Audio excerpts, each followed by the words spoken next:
5 seconds. Start. Now, sir, honorable members will recall that the bill was introduced in the House of the People on the 2nd September 2003. It has had a long history, and in one form or another it has been before the public since the end of 1949.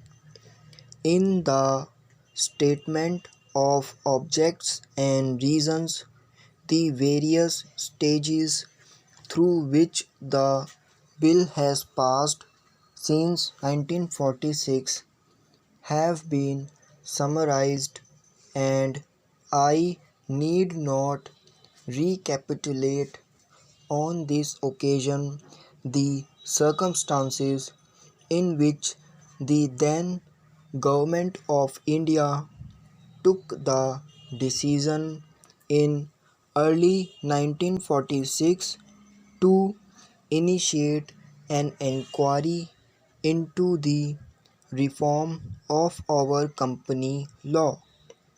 I would remind honorable members that between 1946 and 1948, the entire field of company law was carefully reviewed by two distinguished company lawyers who were appointed to recommend the broad lines on which the present Act should be revised.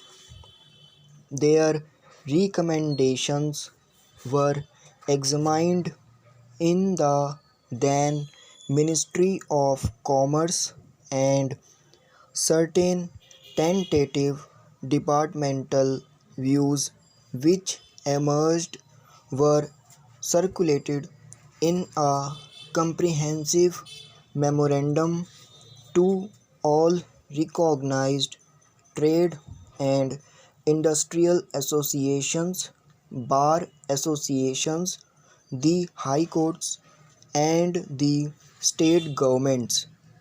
That brought us to the end of 1949.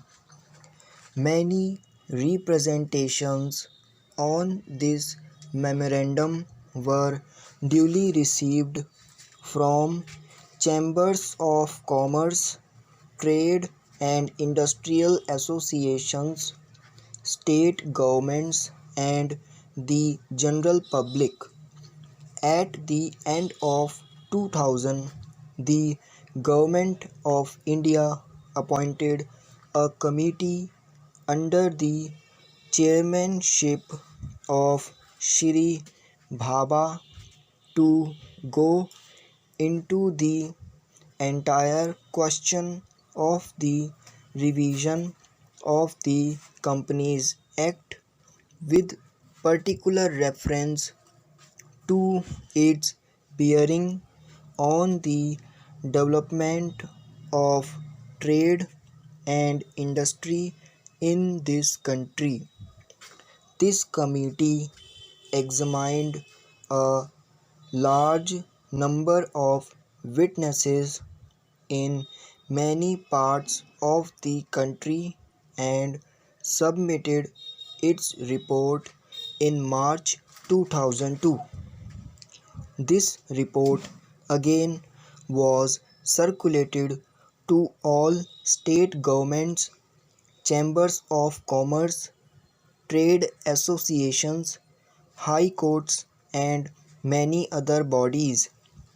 At the same time, a special officer was appointed in the Department of Economic Affairs, Ministry of Finance, to examine the report in the light of the views received from the interested public and to submit proposals to government for the revision of the present act. The bill now before the House is based largely on the recommendations of the Company Law Committee, modified in a few particulars. Honorable members will notice that so far as public relations go, the bill has covered adequate ground. In a measure like the Companies Bill, however, which covers the entire field of the operation of joint stock companies, the limits of consultation and discussion can never be exhausted, and I would like to inform honorable members that although the bill was introduced in Parliament over 7 months ago, our officers have been engaged throughout this period in further studies and informal discussions with the interests concerned, and on occasions I have also participated in such discussions. I have also given some further thought to some of the issues arising out of the bill, and I propose at the appropriate stage to bring before the Select Committee any changes in the provisions of the bill which seem to me to be worthy of consideration in the light of this further examination. Now, honorable members would have noticed that the bill contains 6 clauses and 12 schedules. I think it is probably one of the longest legislative measures in recent legislative history, but its size might be regarded as misleading unless I make a few comments. The bill is both, one must remember, a consolidating and amending measure.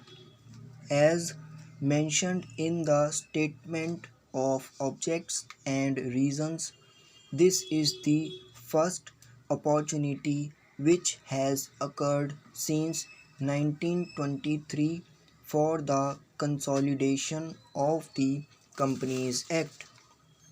Advantage has been taken of this opportunity to redraft several long and complicated sections in this present Act, which have been split up into a large number of clauses. This is the largest single factor accountable for the increase in the number of clauses in the bill. New clauses embodying substantial changes in the present law would hardly constitute more than a small fraction of the bill. I would also draw attention to the structural changes in the bill to which a reference has been made in the statement of objects and reasons. The redraft of the bill and the rearrangement of the existing chapters in the Companies Act in a more logical order have, I think, resulted in a noticeable improvement in the form of the bill, and I hope will facilitate better understanding and appreciation of the scheme. I wish that the act which came into effect long ago was implemented properly. I know that the minister here is very earnest in implementing it, but unfortunately, his colleagues at the state level are disappointing him.